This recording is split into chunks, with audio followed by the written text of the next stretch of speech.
والسلام علی اشرف الانبیاء والمرسلین۔ جس طرح اس نے امت محمدیہ کی ایک ذی وقار شخصیت کو قتل کیا، اسی طرح ایک بدترین خلائق شخص کو بھی تحت کیا۔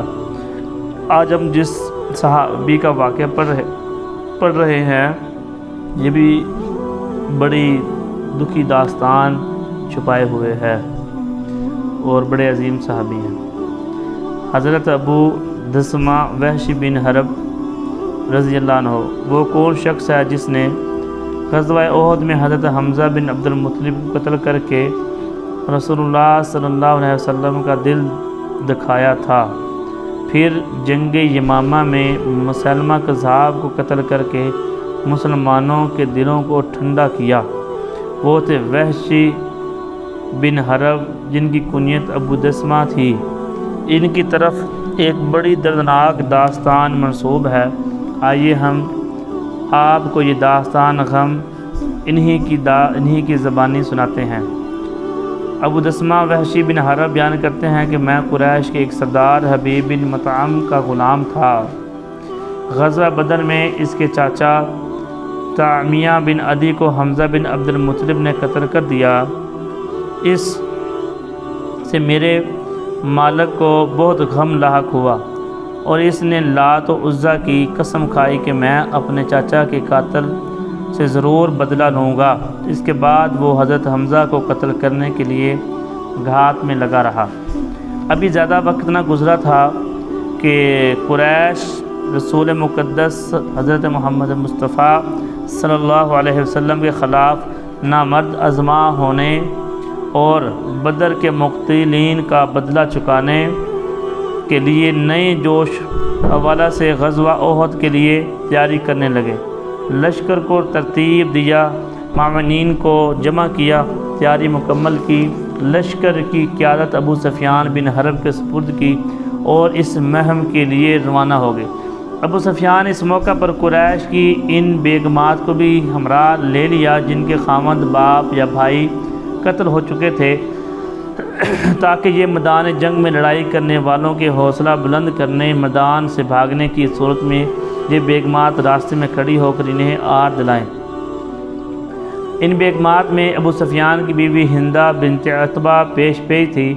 اس کا باپ، چاچا اور بھائی غزوہ بدر میں قتل کر دیے گئے تھے۔ ابو دسمہ فرماتے ہیں جب یہ لشکر روانہ ہوا تو حبیب بن مطعم نے میری طرف دیکھا اور کہا، ابو دسمہ کیا تو غلامی سے چھٹکارا چاہتا ہے؟ میں نے کہا مجھے کون غلامی کی زنجیر سے آزاد کرائے گا؟ اس نے کہا میں نے کہا وہ کیسے؟ اس نے کہا اگر تم حضرت محمد صلی اللہ علیہ وسلم کے چاچا حمزہ بن عبد المطلب کو قتل کر دے تو تم آزاد ہوگا۔ میں نے پوچھا اس عہد کو پورا کرنے کی ضمانت کون دے گا؟ اس نے کہا جس کو چاہے، میں تمام لوگوں کے سامنے گواہی دیتا ہوں کہ میں اس عہد کو نبھاؤں گا۔ میں نے کہا ٹھیک ہے، مجھے منظور ہے۔ میں ایک حبشی انسان تھا، نیزہ بازی، تیر اندازی اور خنجر اور کلہاڑی چلانے کا بہت بڑا ماہر تھا۔ میرا نشانہ کبھی خطا نہ جاتا۔ میں نے اپنی کلہاڑی پکڑی اور لشکر کے ساتھ ہو لیا۔ لشکر کے پیچھے پیچھے بیگمات قریش کے ساتھ خرامان چل رہا تھا۔ مجھے جنگ سے زیادہ دلچسپی نہ تھی۔ جب بھی میرا ابو سفیان کی بیوی ہندہ کے پاس سے گزر ہوتا یا وہ میرے پاس سے گزرتی اور دھوپ میں میری کلہاڑی کا لشکارہ دیکھتی تو بے ساختہ پکار اٹھتی، ابو دسمہ آج مقتولین بدر کا بدلہ چکا کر کلیجے کو ٹھنڈا کر دے۔ جب ہم احد کے مقام پر پہنچے، دونوں فوجوں میں گھمسان کا رن پڑا تو میں حمزہ بن عبد المطلب کی تلاش میں نکلا۔ میں انہیں پہلے سے پہچانتا تھا اور وہ کسی سے مخفی بھی نہ تھے، کیونکہ وہ ہر دم اپنی پگڑی میں شتر مرغ کا پر پیوس کیے رکھتے تھے اور یہ اس دور میں عرب کے جنگجو بہادروں کی علامت ہوا کرتی تھی۔ تھوڑی دیر کے بعد میں نے دیکھا امیر حمزہ شمشیر زنی کرتے ہوئے اور مد مقابل کے تحت کرتے ہوئے نیچے اتر رہے ہیں۔ کوئی ان کے سامنے ٹھہرنے اور ثابت قدم رہنے کی سکت نہیں رکھتا۔ وہ کشتوں کے پشتے لگاتے ہوئے تیزی سے آگے بڑھ رہے ہیں۔ میں انہیں دیکھ کر ایک درخت کی اوٹ میں چھپ گیا اور شست باندھ لی کہ جو ہی میرے قریب آئے تو ان پر یکدم حملہ کر دوں۔ اتنے میں قریش کا شہسوار سبا بن عبد العزیٰ میدان میں اترا اور پکارنے لگا، ارے حمزہ میرے مقابلے میں آؤ۔ امیر حمزہ یہ چیلنج سن کر اس کے مقابلے میں اترتے ہوئے کہنے لگے، مشرکہ کے بیٹے ادھر آؤ، اور بڑی برق رفتاری سے تلوار کا ایک ایسا زوردار وار کیا کہ وہ چشم زدن میں ان کے قدموں میں ڈھیر ہو گیا، اور میں نے موقع پاتے ہی اچانک اپنی کلہاڑی سے ان پر زوردار وار کیا، اور میری کلہاڑی نے ان کے پیٹ کے نچلے حصے کو کاٹتے ہوئے دونوں ٹانگوں کو چیر کر رکھ دیا۔ میری طرف وہ 2 قدم جوش سے چلے، لیکن ٹانگوں نے ساتھ نہ دیا اور وہ وہیں گر کر بڑھ پڑے۔ کلہاڑی ان کے جسم میں پیوست تھی۔ جب مجھے یقین ہو گیا کہ وہ فوت ہو گئے ہیں تو میں ان کی لاش کے پاس آیا، کلہاڑی نکالی اور خیموں میں جا کر بیٹھ گیا۔ مجھے اس سے زیادہ لڑائی میں کوئی دلچسپی نہ تھی، میں نے تو انہیں صرف اس لالچ میں قتل کیا کہ مجھے آزاد کر دیا جائے۔ پھر اس کے بعد گمسان کرن پڑا، لڑائی کا تنور گرم ہو گیا، چیخ و پکار آسمان کو چھونے لگی۔ صحابہ محمد لڑائی کی لپیٹ میں آ گئے، ان میں سے کافی تعداد میں شہید ہو گئے۔ اس نازک موقع پر ہندہ بنت عقبہ دیگر بیگمات قریش کو اپنے ساتھ لے کر مسلمانوں کی بکھری ہوئی لاشوں کے پاس گئی۔ انہوں نے ان کے پیٹ چاک کر دیے، آنکھیں نکال دی، ناک کاٹ دیے، پھر ان کے ہار اور بالیاں بنا کر زیورات کی جگہ پہن لیے۔ ہندہ نے اپنا سونے کا ہار اور بالیاں مجھے دیتے ہوئے کہا، ابو دسمہ یہ تیرا انعام ہے، اسے سنبھال کر رکھنا، یہ بڑا قیمتی زیور ہے۔ جب لڑائی ختم ہو گئی تو میں لشکر کے ساتھ مکہ معظمہ واپس لوٹ آیا تو حبیب بن مطعم نے اپنا وعدہ پورا کرتے ہوئے مجھے آزاد کر دیا۔ میں آزاد تو ہو گیا، لیکن میں نے دیکھا کہ حضرت محمد صلی اللہ علیہ وسلم کی دعوت تیزی سے پھیل رہی ہے اور مسلمانوں میں دن بدن اضافہ ہو رہا ہے۔ جو جو حضرت محمد صلی اللہ علیہ وسلم کا پیغام چہارے سو پھیلنے لگا تو مجھ پر خوف و ہراس کے بادل منڈلانے لگے۔ مجھے اپنی جان کا خطرہ لاحق ہو گیا۔ میں مسلسل اس حالت میں مبتلا رہا، یہاں تک کہ حضرت محمد صلی اللہ علیہ وسلم کا فاتحانہ انداز میں ایک لشکر جرار لے کر مکہ معظمہ میں داخل ہوئے۔ یہ منظر دیکھ کر میں امن کی تلاش میں طائف کی طرف بھاگ نکلا، لیکن تھوڑے ہی عرصے کے بعد باشندگان طائف بھی اسلام کی طرف مائل ہو گئے۔ انہوں نے رسول اقدس صلی اللہ علیہ وسلم سے ملاقات اور دائرہ اسلام میں داخل ہونے کا اعلان کرنے کے لیے ایک وفد تشکیل دیا۔ یہ صورتحال دیکھ کر میرے ہاتھوں کے طوطے اڑ گئے۔ زمین باوجود کشادگی کے مجھ پر تنگ ہو گئی۔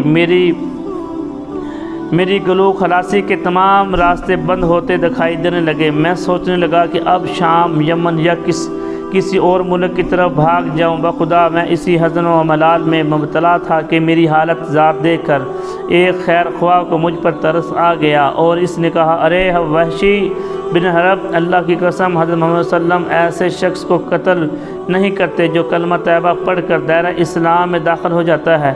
اس کی یہ بات سن کر حضرت محمد صلی اللہ علیہ وسلم کی تلاش میں سوئے یثرب روانہ ہو گیا۔ جب میں وہاں پہنچا تو مجھے معلوم ہوا کہ مسجد میں تشریف فرما ہے۔ میں آنکھ بچاتے ہوئے بڑی احتیاط سے مسجد میں داخل ہوا اور آپ کے سامنے کھڑے ہو کر پکار اٹھا، اشہد ان لا الہ الا اللہ و اشہد ان محمد عبدہ و رسولہ۔ میں گواہی دیتا ہوں کہ اللہ کے سوا کوئی معبود حقیقی نہیں اور محمد صلی اللہ علیہ وسلم اللہ کے بندے اور رسول ہیں۔ جب آپ نے میری زبان نے کلمہ شہادت سنا تو اپنی نگاہیں میری طرف اٹھائی۔ جب مجھے دیکھا تو نظریں دوسری طرف پھیر لی اور فرمایا، تم وحشی ہو؟ میں نے عرض کی، ہاں یا رسول اللہ۔ آپ نے فرمایا، بیٹھو اور مجھے بتاؤ کہ امیر حمزہ کو تو نے کیسے قتل کیا تھا۔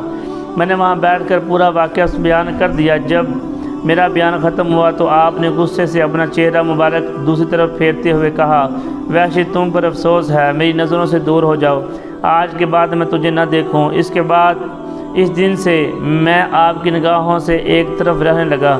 جب صحابہ کرام آپ کے سامنے بیٹھ جاتے تو میں آپ کے پیچھے بیٹھ جاتا کہ کہیں نبی اکرم صلی اللہ علیہ وسلم کی نظر مبارک مجھ بد نصیب پر نہ پڑ جائے اور اس طرح مجھے دیکھ کر آپ کو تکلیف نہ ہو۔ میں مسلسل اس المناک حالت میں مبتلا رہا یہاں تک کہ رسول اللہ اپنے خالق حقیقی سے جا ملے۔ پھر اپنی داستان غم بیان کرتے ہوئے وحشی بن حرب نے کہا، باوجود یہ کہ میں جانتا تھا کہ اسلام پہلے تمام گناہوں کو مٹا دیتا ہے، پھر بھی وہ گھناؤنا جرم جس کا میں نے ارتکاب کیا تھا، وہ بڑی مصیبت جس میں مسلمانوں کو میں نے مبتلا کیا تھا، وہ میرے نہا خانہ دل سے کبھی محو نہ ہوتا۔ اب میں شدت سے اس موقع کی تلاش میں رہنے لگا کہ اس جرم کا کفارہ ادا کر سکوں۔ جب رسول اللہ کا وصال ہو گیا، حضرت بکر امیر المومنین بن گئے تو مسلمہ کذاب کے ساتھ بنو حنیفہ مرتد ہو گئے۔ خلیفہ اول نے مسلمہ سے نامرد ازما ہونے اور اس کی قوم بنو حنیفیہ کو دین الہیہ کی طرف واپس لانے کے لیے لشکر تیار کیا۔ میں نے اپنے دل میں سوچا، اب موقع آیا ہے کہ میں اپنے ارمان پورے کروں اور پچھلے سارے دھونے دھو ڈالوں۔ پھر میں لشکر اسلام کے ساتھ ہو لیا، اپنی وہی کلہاڑی ہاتھ میں لی جس کے ساتھ سید الشہداء میرے حمزہ کو قتل کیا تھا، اور میں نے قسم کھا لی کہ یہ مسلمہ کو قتل کروں گا ورنہ جام شہادت نوش کروں گا۔ جب مسلمانوں نے مسلمہ اور اس کے لشکر پر گلستان موت میں زوردار حملہ کیا، دشمنان خدا کے گوشت کے ٹکڑے فضا میں اڑنے لگے۔ میں مسلمہ کے انتظار میں تھا، اسے ایک جگہ ہاتھ میں تلوار لیے کھڑا ہوا دیکھا اور ایک انصاری کو دیکھا کہ وہ بھی میری طرح گھات لگائے کھڑا ہے۔ ہم دونوں اس کو قتل کر دینا چاہتے تھے۔ میں نے آگے بڑھ کر زور سے کلہاڑی چلائی جو اس کے بدن میں پیوست ہو گئی۔ اتنے میں انصاری نے اس پر تلوار کا وار کیا۔ اب اللہ ہی بہتر جانتا ہے کہ ہم میں سے کس کے وار سے وہ واصل جہنم ہوا۔ اگر میرے وار سے قتل ہوا تو میں یہ کہنے میں حق بجانب ہوں کہ میں نے اپنی زندگی میں امت محمدیہ کی ایک پربکار شخصیت کو قتل کیا اور ایک بدترین خلائق شخص کو بھی تہ تہ کر دیا۔ یہ تھے وحشی بن حرب وحشی ابو دسمہ وحشی بن حرب، یہ صحابی رسول بن گئے۔ پہلے اس نے احد میں ایک بڑے عظیم صحابی کو شہید کیا، اس کے بعد توبہ کی، اسلام قبول کر لیا۔ ایسے بھی ہو سکتا ہے کہ انسان سے بہت بڑے جرم ہو اور انسان سمجھتا ہو کہ مجھے معافی تلافی نہیں ہوگی۔ نہیں، ایسا نہیں ہے۔ جب بندہ توبہ سچی پکی توبہ کر لیتا ہے تو اللہ رب العزت اسے ضرور معاف فرما دیتے ہیں اور جنتوں میں جگہ عطا کرتے ہیں۔ ہمیں کوئی شک نہیں کہ وہ جنتی ہے، کیونکہ جب انسان کلمہ توحید پڑھ لیتا ہے تو اس کے پیچھے والے سارے گناہ معاف کر دیے جاتے ہیں۔ اللہ تعالی ہمیں عمل کی توفیق دے، اللہ ہمیں سچی توبہ کرنے کی توفیق بخشے۔ وآخر دعوانا ان الحمد للہ رب العالمین۔